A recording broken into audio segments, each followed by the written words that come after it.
Hi guys! Andito ako sa isang upuan, nakahiga, at ito naman yung aso ko. Nagulat ako kasi guys, biglang nakita ko siya, nandito siya. Oh. Nakatabi siya sa akin. Mabait yan. Mabait na aso yan, si Hunter. Oh, sabi nila, ibang sa may Belgian, Malinois, mabait daw kaysa sa mga iba nilang alaga. So, ngayon nagpapahinga ako kasi may duty ko mamayang gabi pa.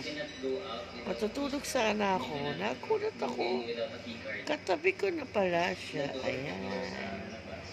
Ang mabait na si Hunter. My Hunter, baby, love you. Sing ka mo.